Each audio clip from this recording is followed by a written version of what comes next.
오늘 우리에게 주신 하나님의 말씀은 마태복음 16장 24절, 25절입니다. 이에 예수께서 제자들에게 이르시되 누구든지 나를 따라오려거든 자기를 부인하고 자기 십자가를 지고 나를 따를 것이니라. 누구든지 제 목숨을 구원하고자 하면 잃을 것이요 누구든지 나를 위하여 제 목숨을 잃으면 찾으리라. 아멘. 기독교의 진리는 역설이라는 특징이 있습니다. 예수님의 본격적인 가르침이 시작되는 마태복음 5장부터 7장까지의 산상수훈은 역설적입니다. 천국은 심령이 가난한 자의 것이며 의를 위하여 박해를 받는 자의 것이다. 오른편 뺨을 치거든 왼편도 돌려대라. 억지로 오리를 가게 하거든 그 사람과 심리를 동행하라. 이뿐만 아니라 다들 높은 자리에 오르고자 하였으나 예수님은 회당의 높은 자리와 잔치의 윗자리를 원하는 서기관들을 삼가라고 가르치십니다.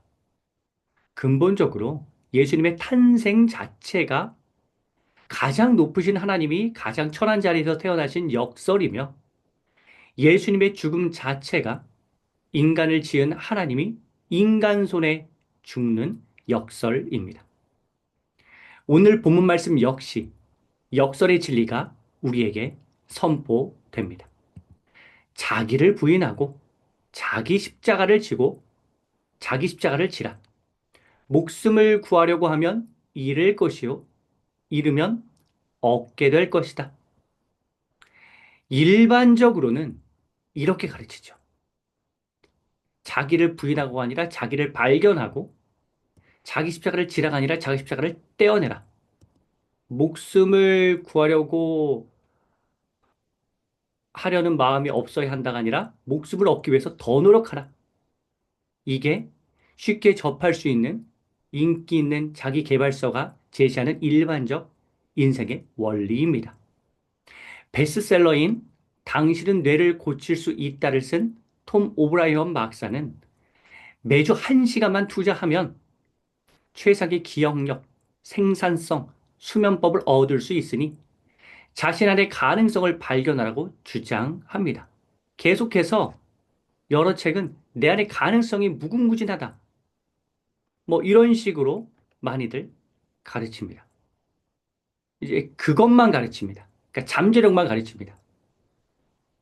김수현 작가가 쓴 나는 나로 살기로 했다에 보면 나답게 사는 자기 발견을 가르치지 자기를 부인해야 하는 이 측면은 놓치고 있습니다.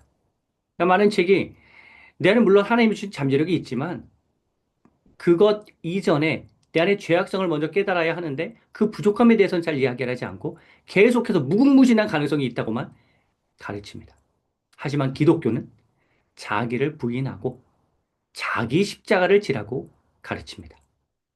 그래서 기독교인인 우리는 때때로 이러한 역설적 진리가 현실과 다소 동떨어져 있다.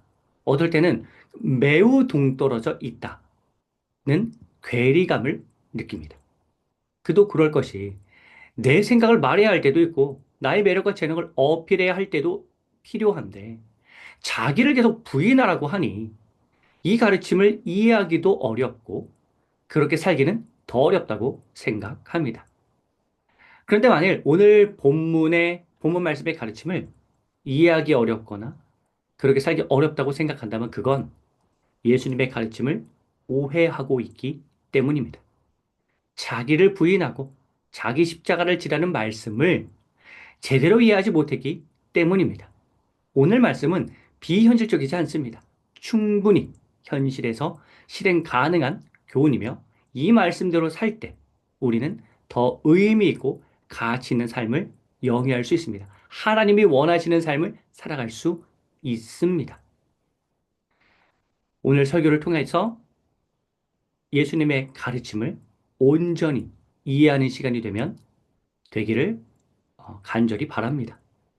한 가지 양해를 구할 점은 이 24절부터 28절까지 내용을 다 다뤄야 하는데 24절에 좀 집중해서 함께 말씀을 나누겠습니다. 25절 28절까지 내용은 나중에 기회가 되면 추가로 다루겠습니다. 잠시 기도드리겠습니다. 지혜의 근본이신 하나님 아버지, 오늘 말씀을 잘 이해할 수 있도록 성령 하나님, 우리에게 하나님의 지혜를 허락하여 주옵소서. 말씀대로 살 수 있도록 성령 하나님 도와주옵소서. 예수님의 이름으로 기도드립니다. 아멘.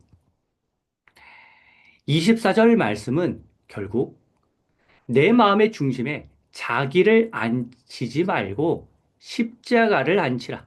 즉, 그리스도를 내 마음의 중심에 두라는 의미입니다. 갈라디아서 2장 20절 말씀. 이제는 내가 사는 것이 아니요 내 안에 그리스도께서 사시는 것이라. 요한복음 15장 5절 말씀. 나는 포도나무요 너희는 가지라. 나를 떠나서는 너희가 아무것도 할 수 없습니다. 영어식 표현으로 하면 self-centered life가 아니라 Christ, Jesus Christ centered life라는 뜻입니다. 그렇게 살라는 뜻입니다. 이러한 교훈은 지금까지 너무나 많이 들어온 말씀이고 단순한 진리이며 신앙의 연륜이 어느 정도 있는 분이라면 그러니까 이 영상을 지금 보고 계신 정도의 신앙적 수준이라면 목사님, 저는 지금 이렇게 살고 있습니다. 내 안에 사느니 예수 그리스도니 주님 말씀하시면 내가 나아가리다. 주님 뜻이 아니면 내가 멈춰서리다. 예, 찬양 가사처럼 살고 있다고 답변하는 분이 많을 것입니다. 하지만 이렇게 쉽게 답변할 일이 아니라 그렇지 않을 수 있다는 생각을 갖고 자기 점검을 할 필요가 있습니다. 오늘 본문을 제대로 이해하고 있고 또한 그렇게 실제로 살고 있는지에 대한 확인 과정이 필요합니다. 이 시간 우리는 자기를 부인하라는 비움의 개념과 십자가를 지라는 채움의 개념을 잘못 적용한 우리가 쉽게 빠지기 쉬운 오류 세 가지를 먼저 살펴보면서 진리를 더 명확하게 하길 원합니다. 첫 번째 오류, 두 번째 오류를 좀 상세하게 살펴보겠고, 세 번째 오류는 짤막하게만 다루려고 합니다. 세 가지 오류를 소개하기 전에 우리가 오늘 설교를 들 때 필요한 자세 한 가지를 먼저 안내해 드립니다. 오컴의 면도날 원칙입니다. 윌리엄 오컴, 14세기 영국의 신학자이자 철학자였던 윌리엄 오컴이 주장한 이론으로 불필요한 가정은 면도날로 잘라내라고 말한 데서 유래한 원칙입니다. 앞으로 탐색할 세 가지의 오류를 우리의 인식에서 도려낸다면 십자가가 주는 오늘 본문이 주는 비움과 체험의 역설이 진리를 더 분명하게 이해하게 될 것입니다.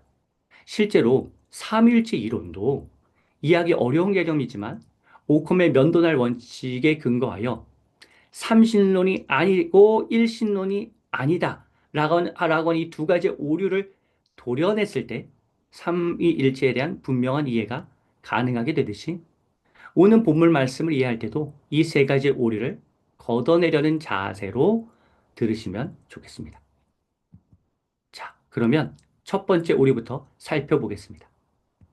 첫 번째 오류는 십자가의 자리에 특정 인물이나 특정 환경을 앉히는 오류입니다. 우리가 쉽게 들을 수 있는 혹은 습관적으로 말하는 다섯 가지의 예시를 들겠습니다. 첫 번째 사례, 결혼을 앞둔 자매가 있습니다. 그런데 예비 신랑이 교회에 다니지 않습니다. 이때 이 자매가 친구에게 이렇게 말합니다. 남편이 내게는 하나님이 짊어지라고 주신 십자가야. 두 번째 사례, 남편이 있습니다. 그런데 고부간의 갈등이 심합니다. 이때 남자가 이렇게 말합니다. 여보, 어머니는 우리가 짊어져야 할 십자가야. 우리가 더 잘해드리자. 세 번째 사례, 직장인이 있습니다. 그런데 직장 상사의 부당한 대우로 인해 진급에서 탈락했습니다. 이때 이 직장인이 이렇게 말합니다. 직장 내의 부조리가 내가 짊어져야 할 십자가구나. 네 번째 사례, 열심히 활동하던 교수가 있습니다. 그런데 암 선고를 받았습니다. 이때 이 교수가 이렇게 말합니다. 질병이 내가 짊어져야 할 십자가구나. 마지막 다섯 번째 사례, 교회 사역자가 있습니다.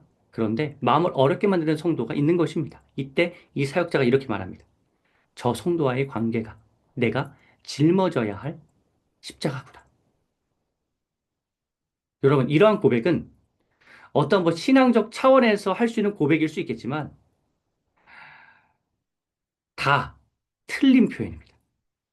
하나님이 내게 주신 십자가가 남자친구, 시어머니, 부조리, 질병, 인간관계다 라고 습관적으로 말하는 행태를 우리는 조심해야 합니다. 오늘 본문이 말하는 십자가는 오직 예수 그리스도입니다. 자기 십자가라고 하기 때문에 내 십자가가 따로 있다고 잘못 생각할 수 있는데 자기라는 말은 예수님의 십자가가 자기 십자가, 나의 십자가가 되어야 한다는 의미입니다. 특정 인물이나 특정 환경을 십자가로 둔갑시켜서는 안 됩니다. 그것으로 치환할 수 없습니다. 예수 그리스도의 위대한 십자가를 그런 식으로 깎아내려서는 안 됩니다. 예시에서 언급한 남자친구, 시어머니, 부조리, 질병, 인간관계라는 특정 인물이나 특정 환경은 우리가 짊어져야 할 십자가의 개념이 아니라 주님께 맡겨드려야 할 짐의 개념으로 생각해야 합니다. 마태복음 11장 28절부터 30절에 나온 대로 주님께 모든 짐을 다 내어 맡기고 나의 멍에, 즉 예수님의 멍에를 져야 하는 것입니다. 내가 십자가라고 착각했던 사람이나 환경은 주님께 맡겨야 하는 짐입니다. 찬송가 415장에는 이러한 고백이 나옵니다. 십자가 그늘 밑에 나 쉬기 원하네. 저 햇빛 힘이 쬐이고 또 짐이 무거워.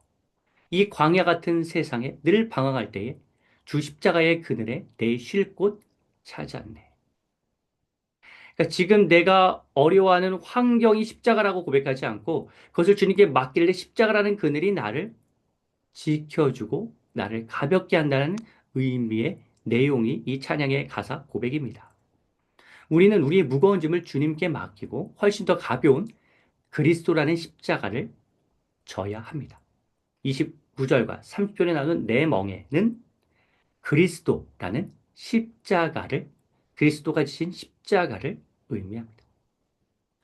일반적으로 어떻게 십자가가 더 가벼울 수 있지? 라고 생각할 수 있습니다. 하지만 실제로 우리 마음의 중심에 특정 인물이나 특정 환경을 앉히지 않고 그리스도를 앉히면 그리스도의 관점으로 문제를 바라볼 수 있기 때문에 이 세상을 창조하시고 주관하시며 다스리시는 지혜의 근본이시고 창조주이신 그 주님의 관점으로 이 세상을 보기 때문에 하나님의 지혜가 생겨 훨씬 더 수월하게 문제가 해결되는 경험을 하게 됩니다. 십자가에 관한 인식의 전환을 위해 좀 한 가지 예시를 좀 가볍게 설명해 드리겠습니다. 우리가 사랑을 표현할 때 자기야 사랑해라고 하면서 주로 하트를 씁니다. 뭐 큰 하트도 있겠고 이렇게 작은 하트, 뭐 더 작은 하트 뭐 이런 식으로 우리의 마음을 표현하죠.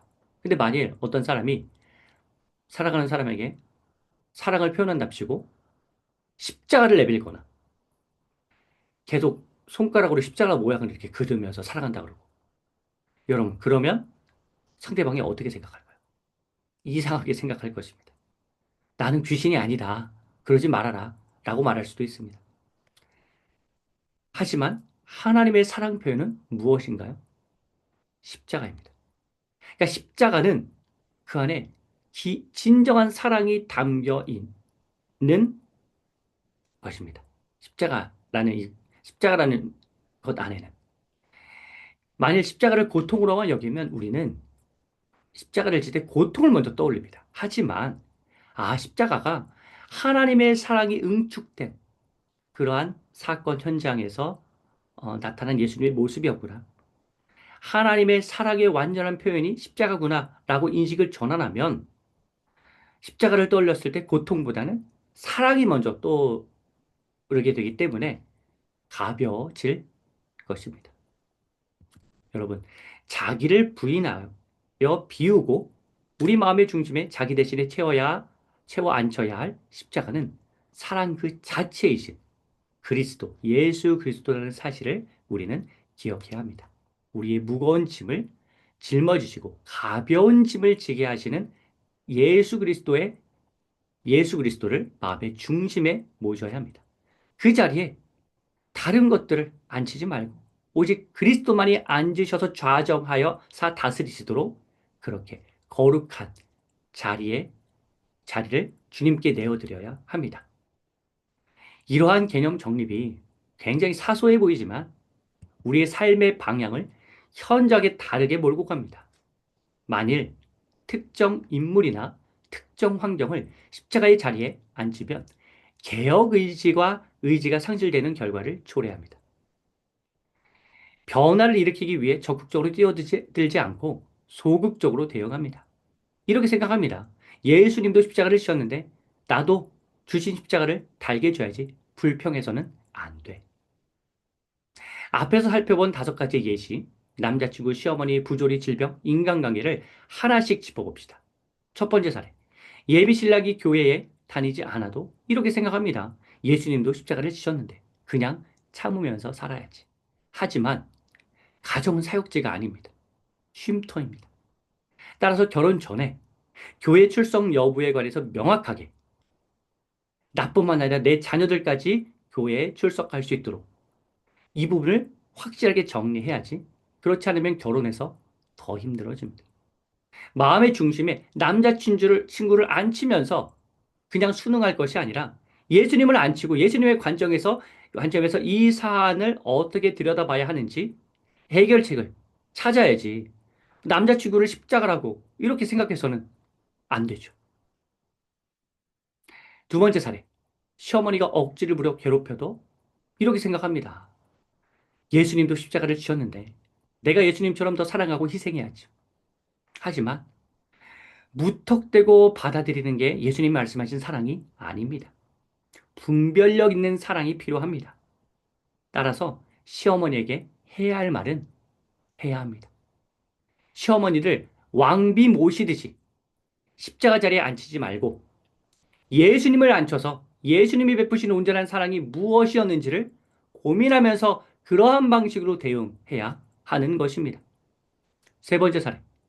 회사 부조리가 심해도 이렇게 생각합니다. 예수님도 십자가를 지셨는데 낮은 자세로 다음을 기다려야지.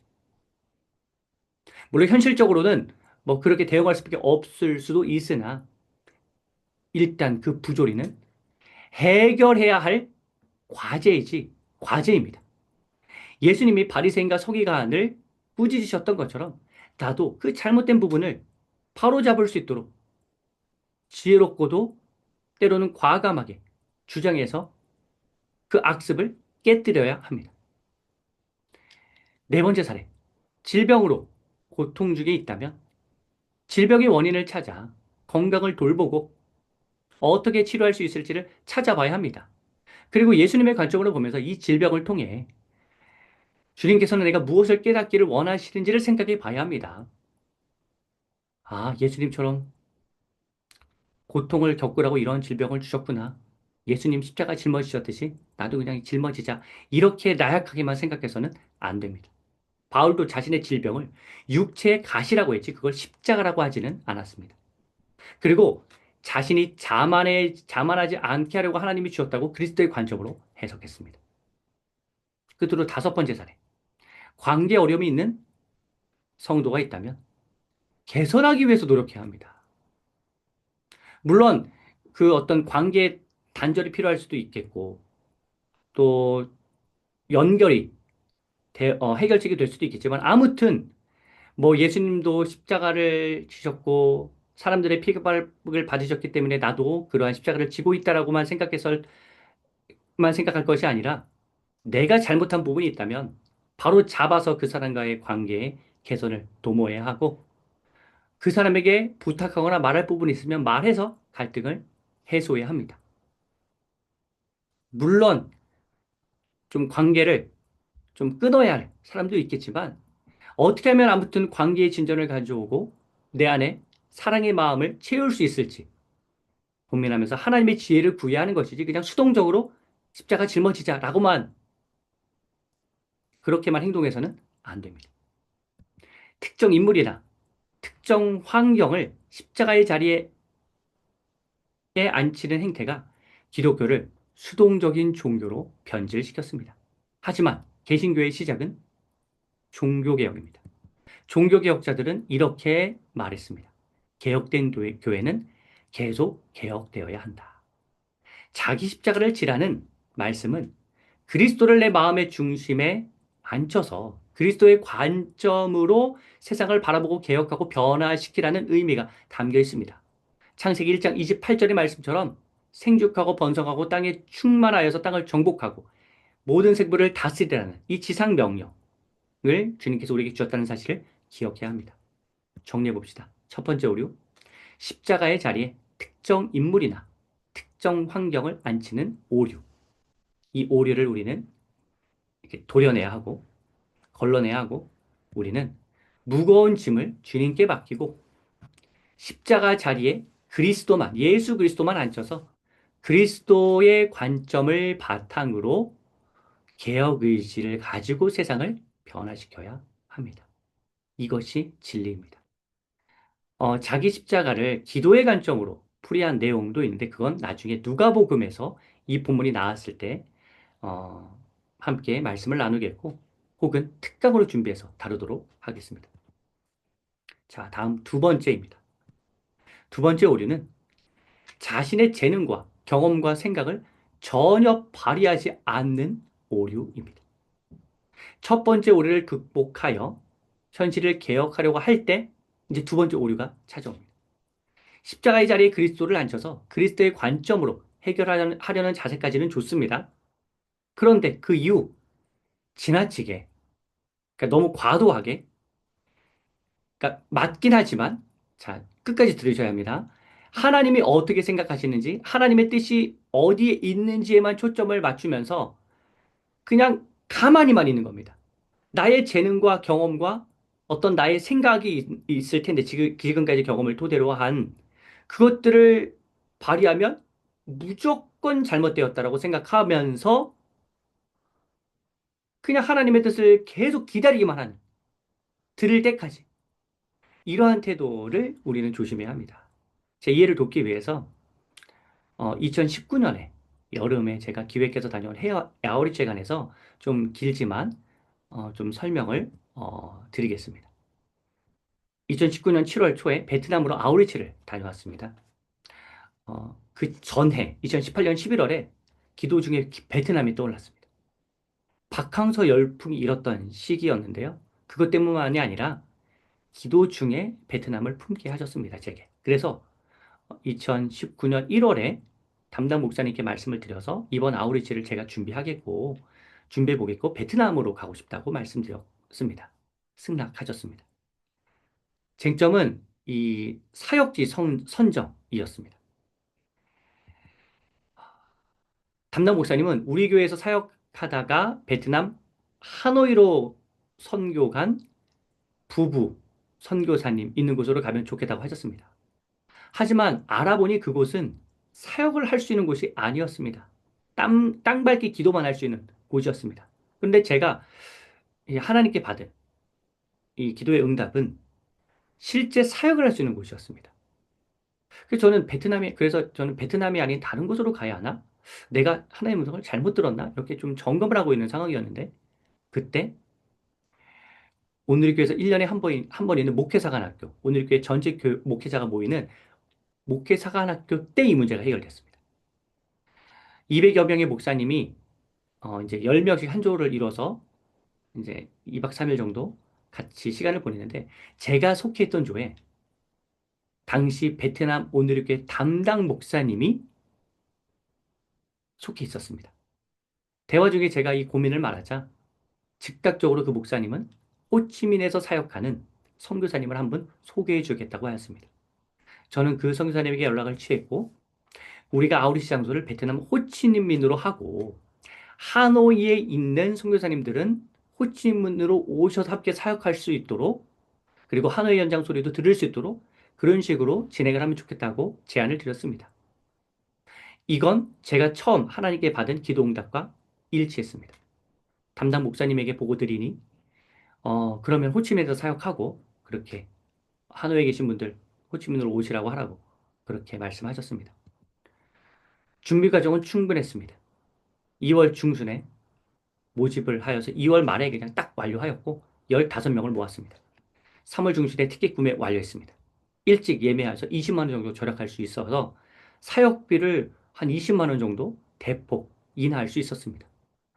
3월 말에 첫 모임을 하여서 그 베트남 학습도 하고 베트남 문화도 배우고 이런 식으로 차곡차곡 준비해 나갔습니다. 제가 이 첫 모임 때 어떻게 해서 이 베트남 아우리치에 가시게 되셨냐고 물었더니 제가 개인적으로 접촉해서 좀 같이 갔으면 좋겠다라고 제안을 드린 분이 몇 분 있었는데 그분들이 저의 말을 하나님이 주신 말씀으로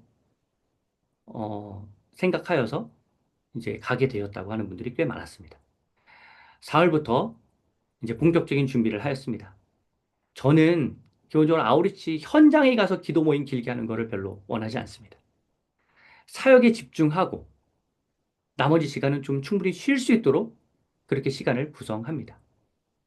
충분한 휴식을 자고 잘 먹고 잘 자야 한다고 생각합니다. 그래야지만 사역의 퀄리티가 높아진다고 생각합니다.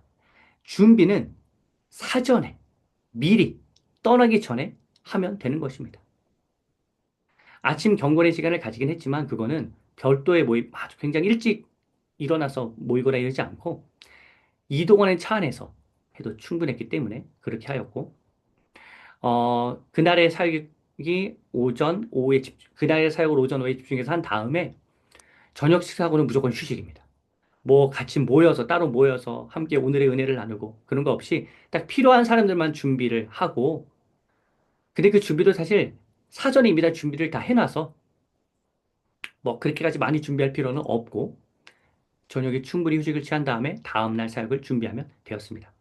전체 디브리핑도 현장에서 한 것이 아니라 성교 현장에서 한 것이 아니라 교회로 와서 주일에 함께 모여서 같이 나눴습니다. 이렇게 하니 너무나 은혜로운 아우리치가 되었습니다. 미리 기도로서 준비해서 그런지 교통 때문에 어려움을 겪은 적이 없었습니다. 베트남이 그 시기에 덥다고 해서 걱정했는데 우리가 건물 안에서 사역할 때는 시원한 바람이 불고 비가 쏟아져서 덥지 않은 상태로 사역할 수 있어서 좋았고 밖에 나가야 할 때는 해가 나고 덥지 않고 막 너무 덥지 않고 따뜻했습니다. 고아원 사역을 집중적으로 했는데 통역을 도와준 베트남 사람이 우리가 준비한 프로그램 전일 함께 하면서 너무 감동적이었다고 베트남 사람들이 너무 감동을 많이 받았을 것이라고 나눠 주었습니다. 또 함께한 성도님들도 이 팀 그대로 내년에도 다시 갔으면 좋겠다고 하였습니다. 사역하면서 힘들었던 점은 현지 선교사님과의 의사소통이었습니다. 이 숙소와 버스 예약 등을 좀 확실하게 해주셔서 그 정보를 주셔야 하는데 한 달도 안 남았는데 이제 그 정보가 제대로 오지 않아서 저희는 이제 하는 수 없이 다른 분에게 부탁을 해서 이 숙소와 버스 예약 또 현지 통역, 현지에 필요한 제품 구매 이것들을 다 할 수밖에 없었습니다. 그러니까 현지 선교사님과 소통이 어렵기 때문에 저희가 취할 수밖에 없었던 해결책이었고 어, 또 함께 리더십을 이루었던 나머지 두 명이 이러한 베트남 선교의 경험이 있었기 때문에 이 부분에 대해서 잘 저를 도와서 잘 진행을 같이 할 수 있었습니다. 현장에 가서는 현지 선교사님과 잘 의사소통하고 또 굉장히 서운하셨던 부분이 있어서 그 부분 오해도 풀어드리고 알고 보니 또 그분이 다치셔서 소통이 원활하지 않았던 점도 알게 되었고 이제 그랬는데 어, 여러 가지 약간 시행착오를 겪으면서 준비를 잘 하여서 은혜로운 아우리치를 진행할 수 있었습니다. 여러분, 어떠한 특징을 발견하셨나요? 하나님은 내가 백지 상태가 되어 하나님의 음성을 듣고 그에 따라 행동하기를 원하시는 분이 아니라 나의 재능과 경험과 생각을 발휘하면서 기도하는 마음으로 하나님의 뜻이 어디에 있는지 찾아다닐 때 동행하시며 인도하시는 분입니다. 그러니까 하나님의 음성을 100% 완전하게 다 듣고 그때 움직인다? 그것이 아니라 우리는 하나님의 음성을 100% 온전하게 파악할 수 없는 존재이기 때문에 그냥 멈춰서 100%될 때까지 기다리고, 물론 이렇게 해야 할 때도 있긴 있습니다. 그지만 일반적으로는 그냥 멈춰서 듣고 있기만 한 수동적 태도로 일관해서는 안 되고, 나의 재능과 경험과 생각을 동원하여 여러 모양으로 시도해 보면서, 기도하는 마음으로 시도해 보면서 하나님의 뜻을 발견해 가는 과정을 밟아야 합니다. 우리가 흔히들 하는 오해는 하나님의 음성을 듣고 그대로 가면 된다. 그러면 일사천리로 문제가 풀리면서 정진할 수 있다.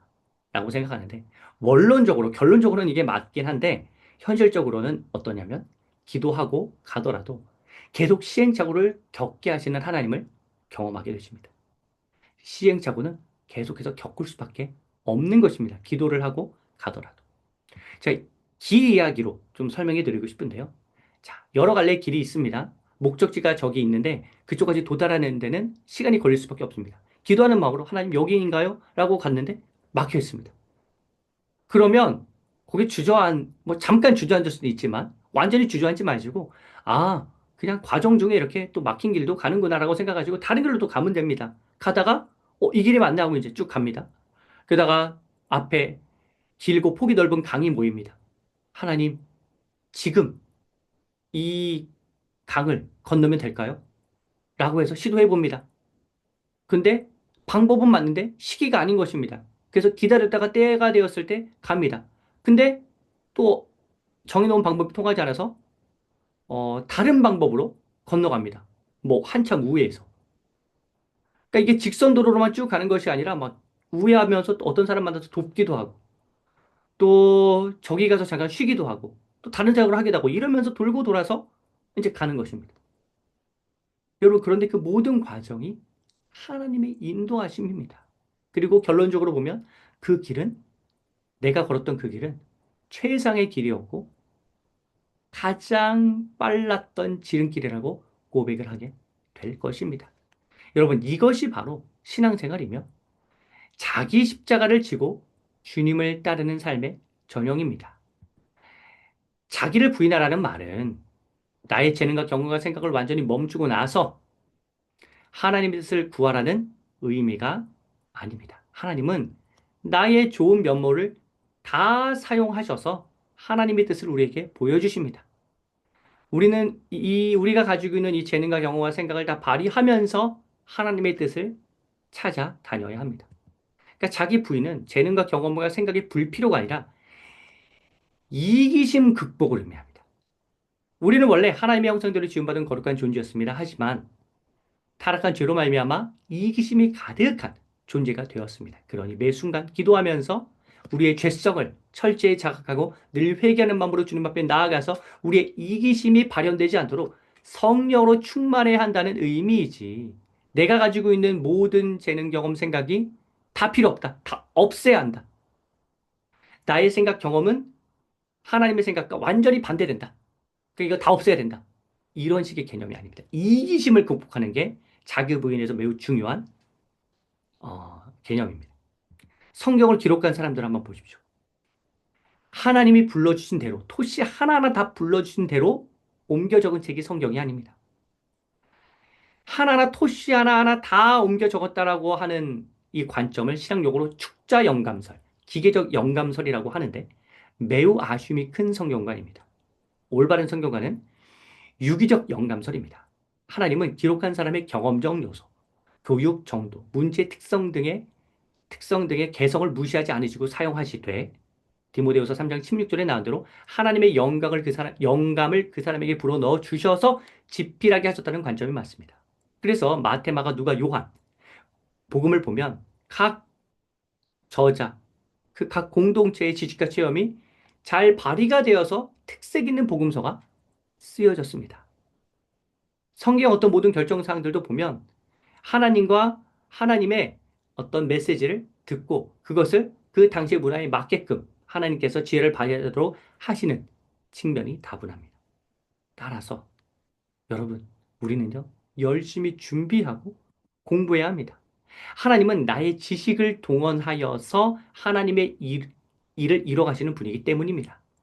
자기를 부인하라고 해서 정말 아무것도 안 하고 하나님의 음성 들리기만 그냥 수동적으로 딱 기다리면서 그렇게만 머물러서는 안 되고 나의 배움을 총동원하여서 한번 사용하면서 그 안에서 그 과정 안에서 하나님의 뜻을 보여주시는 그 하나님 만날 수 있어야 합니다. 일반적으로 교회에서 이렇게들 많이 가르칩니다. 여러분의 생각을 모두 내려놓고 하나님의 뜻대로 사십시오. 여러분, 이 말은 맞죠. 우리의 생각을 내려놔야죠. 그런데 나의 생각이 다 틀렸다가 아닙니다. 나의 생각 안에는 이기적인 마음, 이기심을 극복하고 나의 생각이 오직 하나님의 뜻대로 구현될 수 있도록 발휘해라라고 하는 의미가 이 안에 담겨 있는데 이걸 이분적으로 딱 잘라서 생각해서는 안 됩니다. 그러니까 자기를 전혀 부인하지 않는 삶, 그리고 자기 십자가를 언제나 짓는 삶으로 나눠서 이렇게 이분법적으로 생각할 것이 아니라 우리가 가지고 있는 여러 능력들도 발휘하게 하시는 하나님을 우리는 생각해야 합니다. 100% 정답을 찾으려고 하니까 어렵지. 나의 재능과 경험과 생각을 총동원하여 하나님의 뜻을 찾아가는 과정은 시행착오를 겪을 수밖에 없습니다. 우리는 무조건 이렇게 직선도로만을 걷지 않습니다. 찾는 과정에서 실패하기도 하고 하나님의 음성을 잘못 들은 거 아닌가? 라고 생각하기도 합니다. 그게 당연합니다. 그러니 100%다 들을 때까지 아무것도 하지 않고 하나님의 음성이 들릴 때까지 기다리겠다고만 생각하지 말고 나의 재능과 경험과 생각을 사용하시는 하나님이라는 사실을 기억하시고 더 열심히 주어진 재능을 잘 발휘하고 다양한 경험을 쌓으려고 노력하고 토론과 대화를 통해 생각을 바르게 정립하려는 시도를 함께 해야 합니다. 제가 이게 하나님 뜻이 중요하지 않다는 얘기가 아니죠, 지금. 이 오해해서는 안 됩니다. 어떤 분은 과격하게 이렇게 말합니다. 공부 필요 없다. 너의 경험 다 필요 없다. 오직 하나님의 뜻만 구하라. 그래서 세상의 학문을 무시합니다. 과학, 철학, 심리학을 인본주의 학문, 하나님을 무시하고 인간의 생각만 나열하는 학문으로 분류하면서 괄시합니다. 심지어 신학도 사변주의라고 하면서 목회, 신학, 공부 필요 없다. 뭐 이렇게까지 이야기를 하십니다. 여러분, 이거는 이렇게 말씀하시는 분의 이 주장 경계합니다. 학문은 하나님이 사랑하시는 인간이 하나님의 지혜에 도달하기 위해 애쓴 흔적입니다. 부인의 대상이 아니라 참고할 수 있을 만한 지혜가 담겨 있습니다.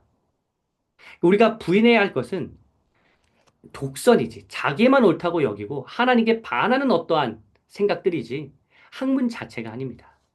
올바른 관점은 이것입니다. 그리스도를 마음의 중심에 앉혀서 학문을 연구하면 하나님의 관점이 보이기 시작한다. 여러분, 과학에서 창조주 하나님이 보입니다.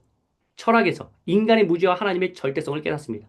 심리학과 상담학에서 말하는 자기 수용도 하나님의 관점에서 나를 보려고 할 때 진정한 자아를 바라볼 수 있다고 접근할 수 있습니다. 교육학에서 말하는 자아 실현 역시 하나님의 관점으로 자신의 비전을 바라봐야 온전한 자기 실현이 가능하다는 의미라는 사실을 깨닫습니다. 서두에서 언급한 책들도 하나님의 관점으로 읽으면 하나님의 지혜로 탈바꿈 됩니다. 대체로 반감을 품는 학문 영역, 예를 들어 유교나 도가 등도 하나님의 관점으로 봐서 재해석하면 하나님을 전할 수 있는 접촉점이 됩니다. 목회자인 저는 학교에서 배운 신학이 정말로 목회에 큰 도움이 되었습니다. 열심히 공부하기를 정말 잘했다고 생각하며 사실 신학 공부가 더 필요하다고 생각해서 지금도 계속 공부하고 있습니다. 그런데 신학 공부, 목회에 전혀 필요 없다. 이분이 이제 공부를 죄송한 말씀이지만 제대로 해보셨는지 좀 궁금합니다. 그러니까 이 공부 자체가 문제가 아니라 그것을 너무 지엽적으로, 너무 사변적으로, 형이상학적으로만 했을 때 문제이지 공부를 제대로 하면 목회적으로 잘 적용할 수 있는 부분이 정말로 많습니다. 자, 정리해 봅시다. 두 번째 오류는 자신의 재능과 경험과 생각을 전혀 발휘하지 않는 오류이며 우리는 나의 재능과 경험과 생각이 그리스도의 관점이 되어 시행착오를 겪으며 하나님의 뜻을 계속해서 찾아가야 합니다. 이것이 진리입니다. 자, 끝으로 세 번째 오류는요, 좀 짧게 살펴볼 텐데요. 십자가를 지고 있다고 착각하는 오류를 범하게 됩니다. 이게 두 번째 오류를 극복한 사람이 직면하게 되는 오류인데요. 자신의 역량을 총동원하여 그리스도의 관점으로 살다 보면 어느 순간 때때로 내 관점이야, 그리스도의 관점이 아니라 내 관점인데, 나의 생각인데, 그것이 무조건 하나님의 뜻이라고. 나는, 여전히 십자가를 지고 있는 사람이라고. 이렇게 교만에 빠지는, 그러한, 때가 옵니다. 따라서 그럴 때는요, 내가 과연 그리스도의 관점으로 계속 살고 있는지 지속해서 중간 점검을 해야 하고, 하나님께 끊임없이 나아갈 뿐만 아니라 주변 이 신앙의 동료들에게도 나 좀 점검해 달라고 부탁할 수 있어야 합니다. 자, 결론입니다. 여러분, 우리는 지금까지 비움과 체험의 역설을 살펴보았습니다. 이렇게 정리해 볼 수가 있죠. 눈으로 읽어보시면서 잠깐 이 스탑 시키신 다음에 읽어보셔도 되겠고요. 이렇게 우리는 세 가지 오류를 걷어내고 세 가지의 진리를 행동 지침으로 삼아야 합니다. 자기를 부인하여 비운 자리에 십자가를 채우는 역설적 진리의 삶으로 살아가길 하나님께서는 원하십니다. 끝으로 시 한 편을 읽어드리겠습니다. 정호성 시인의 당신에게라는 시입니다. 자기를 비우고 내 삶에 그리스도의 십자가를 채우고자 다짐하는 마음으로 들으시면 좋겠습니다. 오늘도 당신의 밤하늘을 위해 나의 작은 등불을 끄겠습니다. 오늘도 당신의 별들을 위해 나의 작은 촛불을 끄겠습니다. 함께 기도하겠습니다. 진리 하나님, 이 시간 들은 말씀대로 살도록 도와주옵소서. 무거운 짐을 주님께 맡기고 십자가 자리에 그리스도만 앉혀서 그리스도의 관점을 바탕으로 한 개혁 의지로 세상을 변화시키기 원합니다. 나의 재능과 경험과 생각이 그리스도의 관점이 되어 시행착오를 겪더라도 하나님의 뜻을 계속해서 찾아갈 의지가 꺾이지 않게 하시고 늘 내가 그리스도의 관점으로 살고 있는지를 지속적으로 중간 점검하면서 교만에 빠지지 않도록 우리를 인도하여 주옵소서. 예수님의 이름으로 간절히 기도드립니다. 아멘.